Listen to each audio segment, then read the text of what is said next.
On your Thursday episode of Locked On Raptors, what happens when you take an already thin team, slash the rotation in half, and put them up against a top four team in the East?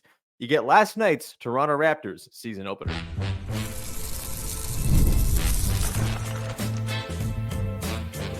You are Locked On Raptors, your daily Toronto Raptors podcast, part of the Locked On Podcast Network.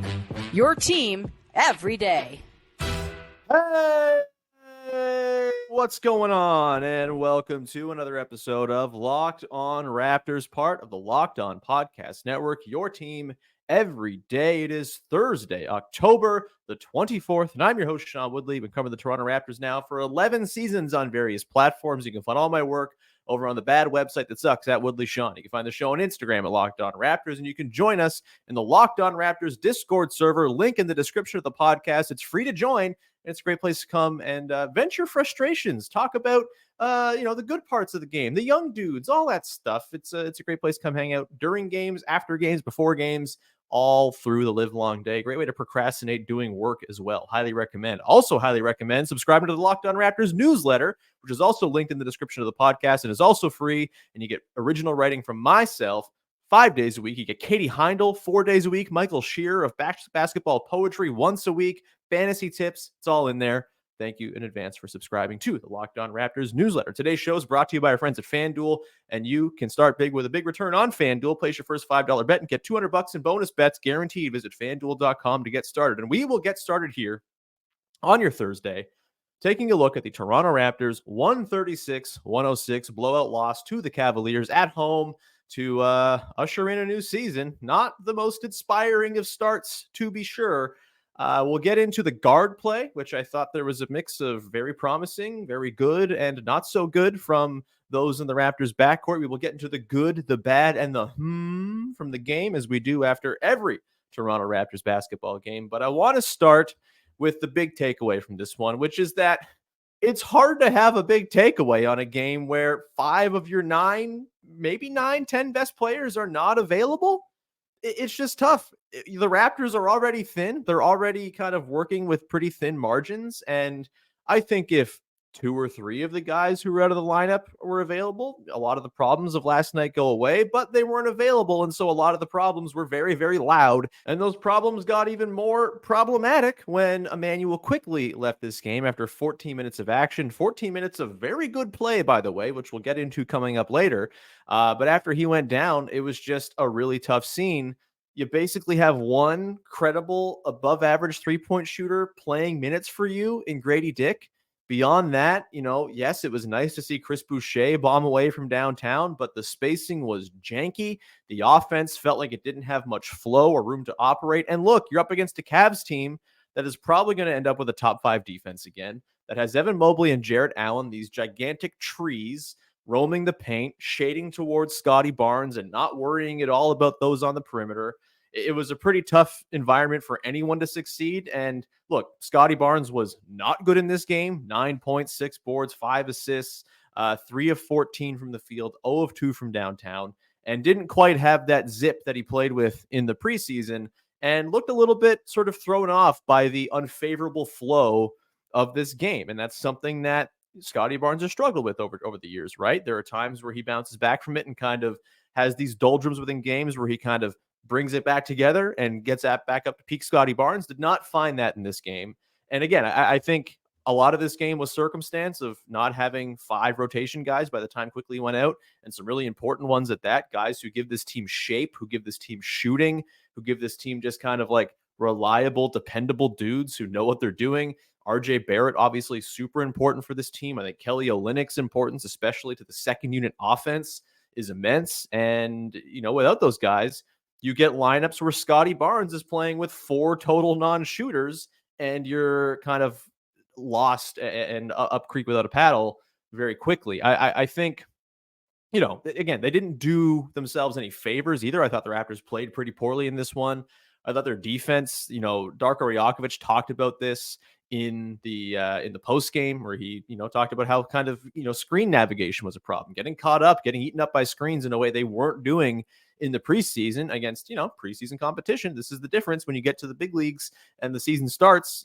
I do think that's something they can refine and get better at. I think it's a real strength of a lot of the guys on this team, but wasn't there for them in this one. And after a pretty promising first quarter, it just kind of all fell apart. And again, some of it was their own doing, and some of it was the Cavaliers are pretty healthy, minus Max Strus, and humming along and have a lot of good NBA players and just had the juice to neutralize whatever the Raptors were trying to do with these sort of hodgepodge groups they were putting out there together.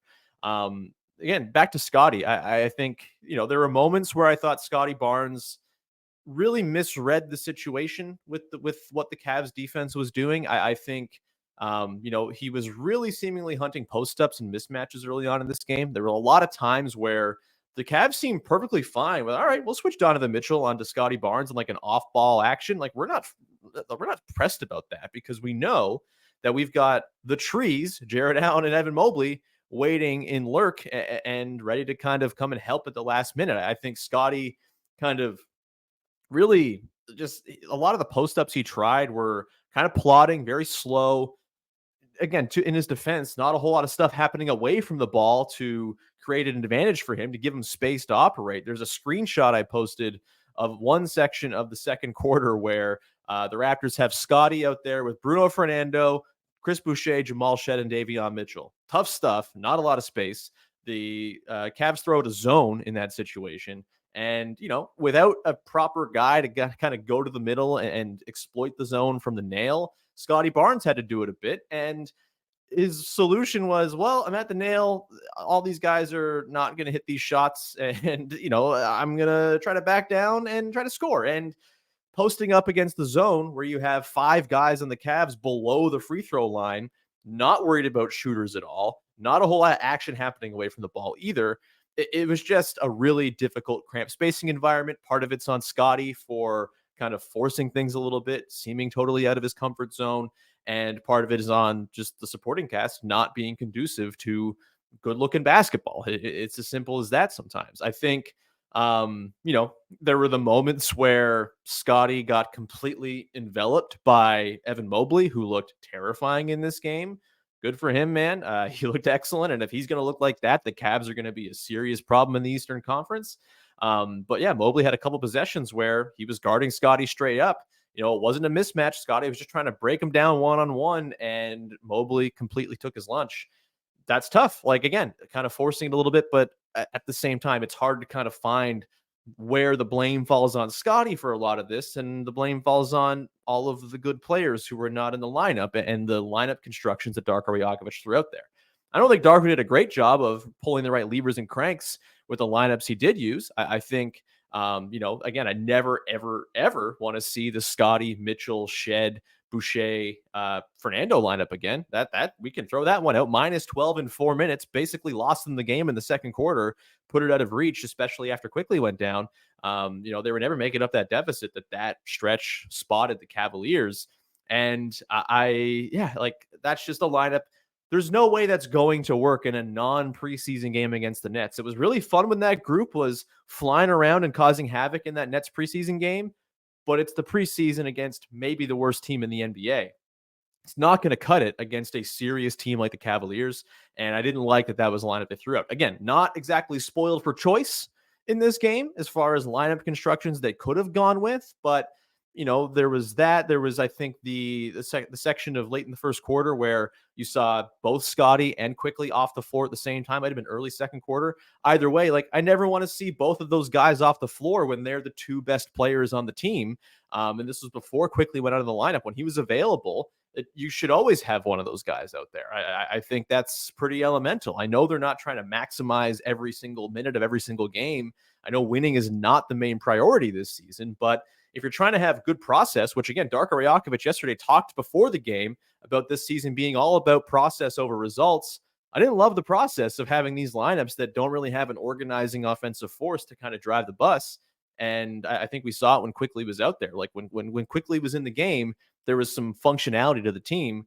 And when he was out and Scotty was forced to play with a lot of dudes who just weren't complimenting him, that's like you run out of that organization and you kind of devolve into the mess that was the Raptors offense in that second quarter that really did them in. After the first quarter, this was all kind of a mess. It got to garbage time really, really fast. But I think it was just a pretty difficult set of circumstances for the Raptors. You hope that they can just get healthy. You hope you burn the tape of this game, hope for health, and the actual team you see. As much as last night felt reminiscent of like March of last season, where they went 2-19 to close the year, and it was very not pretty. I don't think it's representative of what this team can do and should do once they start to get some guys back in the lineup. Obviously, RJ, hopefully you get him by the weekend. It seems like maybe there's some optimism for that. Hopefully Quickley is not out long and the fall was louder than it was damaging. Hopefully Kelly gets back soon as well. It's kind of weird that we don't have really a prognostication on when he's going to be back at all. Saw Walter yesterday before the game working out, seemingly, not like in contact drills or anything like that, but out there working. Hopefully he can make his way back soon, because I think Jacoby Walter, with his rim pressure and three-point shooting, it's just like a recipe for a guy who is going to get minutes on this team, because they need that so badly. And then Bruce Brown, obviously probably the last to join the mix here. But if you can get some of those guys back, it doesn't have to be all of them. They're never going to have a full complement of players, because that's just not what happens in the NBA. You get hurt, you have guys go out. Very rarely are you going to have your ideal 10-man rotation night to night. It's just the way things are. But if you can get 7 of those guys back or in the mix, on top of the guys who are healthy, can you get 2 or 3 of the guys who've been out back and in the lineup on a given night? Get some good work from Jamal Shead and Chris Boucher. There's a workable rotation here where you can play functional basketball. They just did not have enough of those guys last night for them to play a style conducive to, aesthetically pleasing hoop. And so, you really hope that those guys can start to make their returns here soon. Although a couple of them, Bruce Brown, maybe Immanuel Quickley will not have minutes when they return, to come to step into, because Jamal Shead is going to take them all. That's right. We're going to talk about Jamal Shead coming up in a sec. Why he should be the starter if Immanuel Quickley is not available, and my overall impressions of the guard play in the Raptors opener. We'll get to that coming up in just one sec. Today's show is brought to you by our friends over at GameTime, the single best place to go and buy tickets for the sporting events, concerts, theater shows you want to go to. It's a great thing. GameTime Picks filters out the fluff to show you only incredible deals on great seats, so you don't have to waste time searching through thousands of tickets. Look, the Toronto Raptors are not going to be all that good this year. It's probably going to be a good season for getting cheap tickets on GameTime, and they can help you save even more than you would on other secondary market sites. They have the lowest price guarantee. GameTime will credit you 110% of the difference if you find the same tickets somewhere else in the same row or section for less money. That is pretty sweet. Also, they have GameTime ticket coverage. Your purchase is covered with the most flexible customer service policy in the ticketing industry. They also have all-in pricing. It's a feature you got to toggle on within the app, and once you do that, you will be able to see upfront prices, no surprise fees at checkout. It's a great thing. If you want to go buy tickets and not be surprised by those extra fees, take the guesswork out of buying tickets with GameTime Picks. Download the GameTime app, create an account, use the code LOCKEDONNBA for $20 off your first purchase. Terms apply again. Create an account, redeem the code LOCKEDONNBA for $20 off. Download the GameTime app today. What time is it? It's game time. Back at it here on your Thursday episode of the pod, talking about the Raptors opener. Hopefully, this is not going to be a recurring trend of trying to parse and find any bits of silver linings from the Raptors games this season. Hopefully those silver linings and the good things and the highlights are slapping you in the face a little more than they were in this one. But right now we are going to get into some silver linings, which I think the guard play, for the most part, was nice to see. It was nice to see some organizing point guard stuff happening out there. I thought Immanuel Quickley, first off, was pretty good in his 14 minutes before he went down. Not perfect. Still some moments here and there of picking up the dribble too early, not being aggressive enough. I thought there were 1 or 2 pull-up threes that he kind of thought about but didn't pull, that I would have liked to have seen him launch away. But 14 minutes, he puts up 4 threes. He scores 13 points, drops 4 dimes. I thought Quickley looked really strong, and he gave the team shape when he was out there. And it was just, when he went out, any hope of the Raptors making some kind of spirited second half push went out the window for sure. And they ended up just kind of coasting along, being down 20 to 30 points all night. Again, he's in control. He's just got like a point guard brain, right? Like I really think this has been the underrated part of Immanuel Quickley's game since coming to the Raptors, where he was branded this sort of microwave scorer off the bench. Like, it's not just that with him, man. Like, yeah, he can go do that. He can go get his buckets, but he also just has a knack for guiding the team and kind of has a finger on the pulse the way any good point guard should. You really hope he's okay, man. Like, what a bummer if after looking as good as he has in that last preseason game and in this game, after missing most of training camp, like I feel like that's very encouraging about what Quickley, who often has been sort of regarded as a very rhythm-based player, for him to look pretty in rhythm after not playing very much over the last little while here, really encouraging about what lies ahead if he can just stay on the floor and be there. But, you get a tough spill. It's it's just like a dumb freak injury. It sucks. It's a bummer that it happened. You really hope it's not something longer term because, it's fun to watch Immanuel Quickley play. It's fun to watch him take steps and kind of figure out this lead guard job. And B, they're screwed without him. Like, they need his pull-up shooting. They need his volume. They need his handle, which looked pretty slick, by the way, when he didn't pick it up. A couple moments of, ooh, okay, that handle's looking all right, which is a big part, obviously, of Quickley kind of taking the next level up to being a legitimate, like, above-average starting point guard in the NBA. We'll probably find out more today, hopefully soon, about what's going on with Quickley. And nothing to say, but it sucks. And hopefully he's back very, very soon. Of course, Quickley going down put Davion Mitchell and Jamal Shead in the driver's seat when it came to the offense. And to me, it was painfully clear who should be getting the backup point guard run when Quickley is healthy and who should be starting in Quickley's place if he's going to miss more time.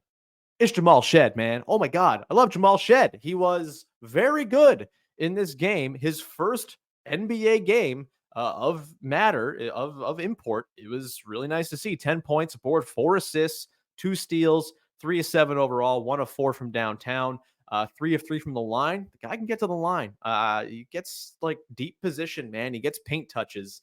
And again, he's just a point guard. He's just like a capital P, capital G point guard. And the stretch in the third quarter of this game where Shead was kind of running the show, working pick and roll with Jakob Poeltl. Grady Dick was out there kind of mucking stuff up, cutting things like that.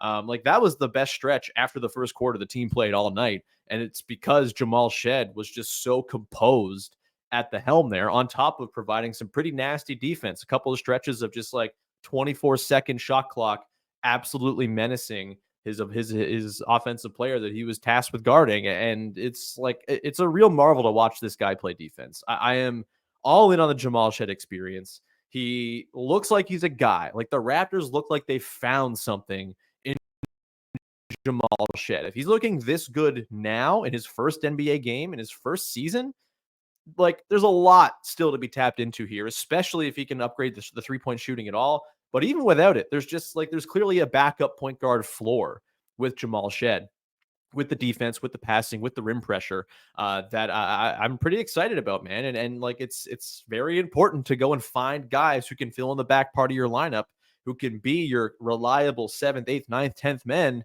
Seems like they've got one of those in Jamal Shead. There will be ups and downs. There will be games where he doesn't shoot it well at all, where things aren't falling, where, his size limits him or whatever, where teams really go under the screen and he's got to, kind of work and probe and find ways to overcome that. But I just feel like he's got that secret sauce that makes guards good. And I'm all in, man. I think, again, he should be the starting point guard if Immanuel Quickley's out. Is it great that they should be starting a rookie, in my estimation, if their starting point guard is out? No, it's not really where you want to be, but it's the roster that we have been given to evaluate. And I think it's pretty clear that Jamal Shead is the best backup point guard on this team. I thought Davion Mitchell really struggled with the point guard duties last night. 5 turnovers for him. Yeah, he scored 8 points.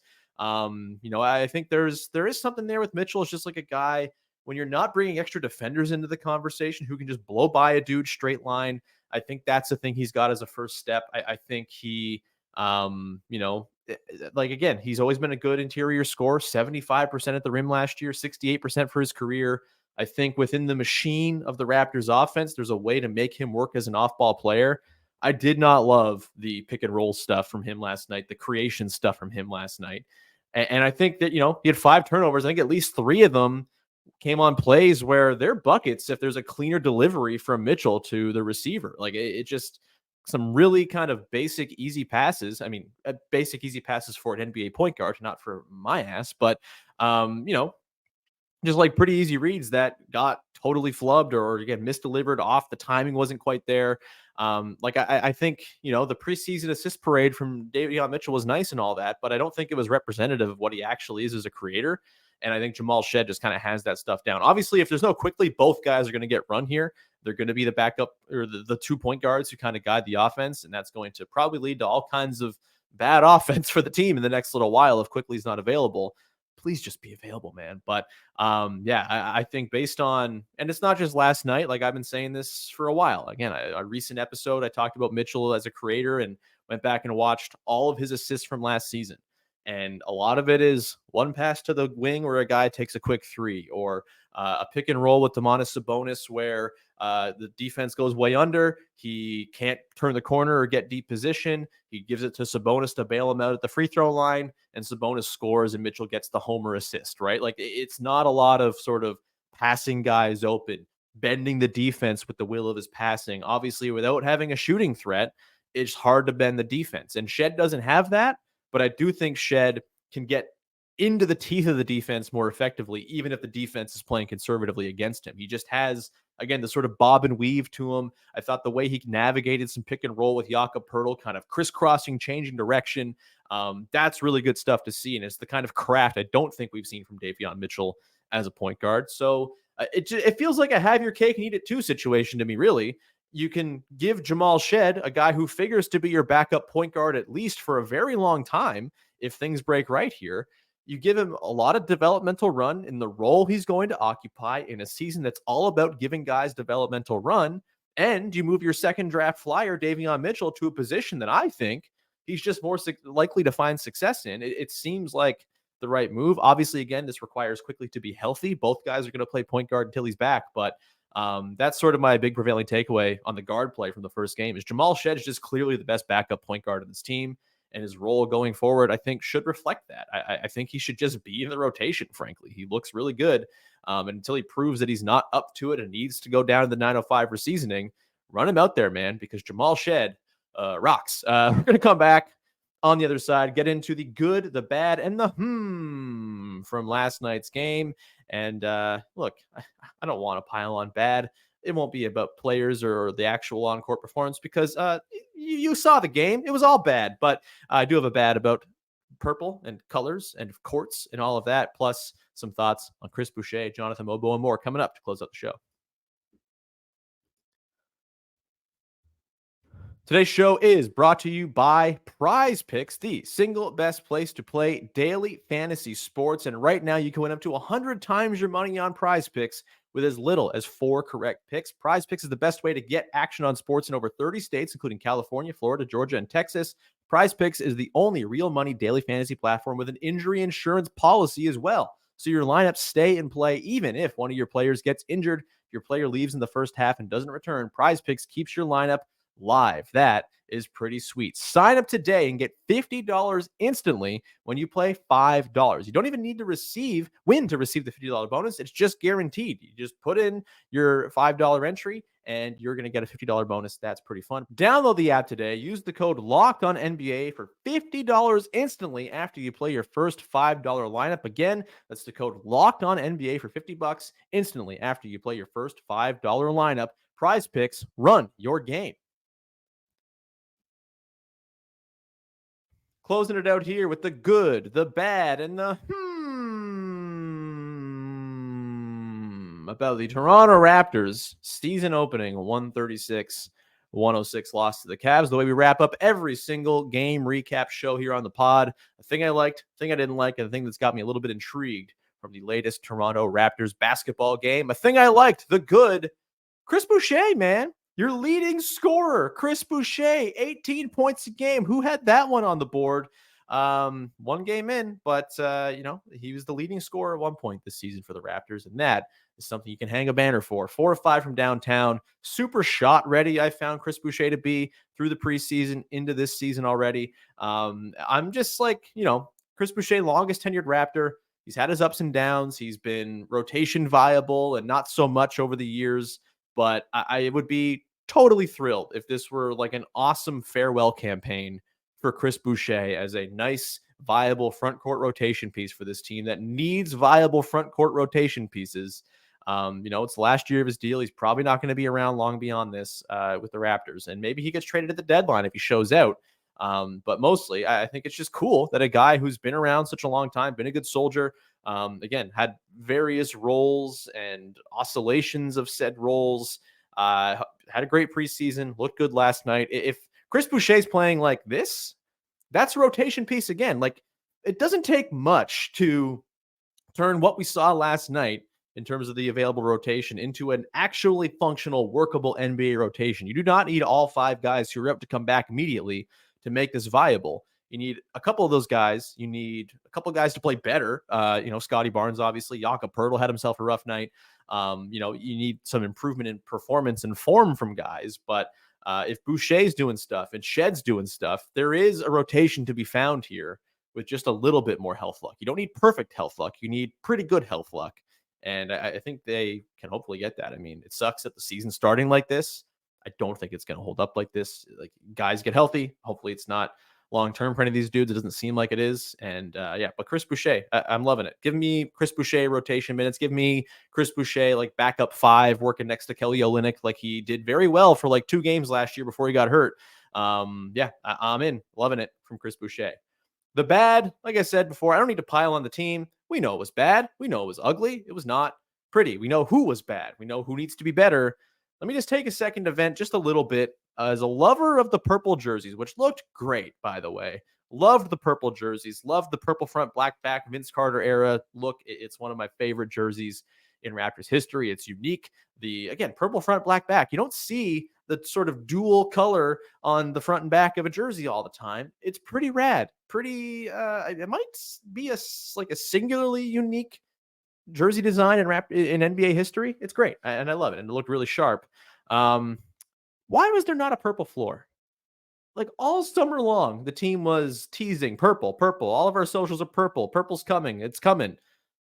It's one jersey and some t-shirts, which look great, by the way. Like, I will not knock the t-shirts, putting them on the seats. If they do t-shirts for every game this season, sure, that's great. I don't know if Gildan has the production capacity to make 18,000 t-shirts for every single game, but maybe they do. Either way, like, I was a little disappointed the court wasn't purple or a throwback court of some kind. I know there's going to be purple involved in the sort of supposed leaked in-season tournament courts. That's great. All for that. But why not more purple? It's just like it's everyone wants it. No one wants the old jersey set. Everyone is like itching for a rebrand, itching for something new. It would be instant money if they went full purple. Maybe this is a primer. Maybe next year is when they make the full switch. Who knows? But I would have liked a purple court. Maybe they reveal one at some point later in the season, at which point I'll be very, very happy and thrilled to eat some crow. But for now, just like they didn't really go all into the purple thing for season 30, and it feels a little disappointing. This is dumb stuff for people who care too much about aesthetics in watching basketball. It's like 40% of the reason I watch the sport, damn it. Not what you want. I would like a purple court, please. I don't think that's too much to ask for a team that has rolled out all kinds of very nice complementary courts over the years. Like, they have been very good at this. They have had lots of really cool courts. Why not one for the 30th season? I don't know. To close things out is Jonathan Mogbo, who is going to be a lot this year because his whole vibe is That's like the Jonathan Mogbo experience. He very clearly has a lot to offer. The handle is real. He didn't grab a rebound last night, but he's a rebound vacuum in general. He gets up, he plays bigger than he is. He, I think, kind of has a nose for what to do. I don't think his sort of body and mind are matching up just yet. I still think he's learning the speed and the sort of nuances and the spacing of the NBA game for sure. It seems like that's an adjustment after playing at a low major college. And so mid major, I don't know how they decipher what's mid and low and upper tier and all that in college. But I think there's something there. Also, Jonathan Mogbo hit a 3 last night for a time, Jonathan Mogbo was a 100% career 3-point shooter before he missed his second. Happy he's taking them. I mean, it's going to have to happen. This is going to be part of this season as well, right? There are going to be nights where Jonathan Mogbo goes 0 for 5 from deep because they're just testing stuff out. That's fine. That's part of the deal. And you know, I would implore everybody who is like feeling dour after last night's game to, and like, I know this is like Sean's toxic positivity corner, and that's probably going to be the mantle I take up all season long, because like I'm sick of feeling bad about the basketball team. And I think this team actually has, even when they lose games, even when the rotation is in disrepair, there are things to get excited about, whether it's, you know, Jamal Shead or Jonathan Mogbo or Grady Dick with a ridiculous acrobatic finish. Like, there's going to be stuff to glom onto, even if the results aren't there and things aren't going super well. And so, like, yeah, I think it's all right to feel excited about those things and not get too down about the result, which, again, the result was preordained when they came into this game with no guys, or 4 guys out, and then Immanuel Quickley went out too. Like, that was always going to happen the way it did. But Jonathan Mogbo flashing some stuff, knocking in a 3.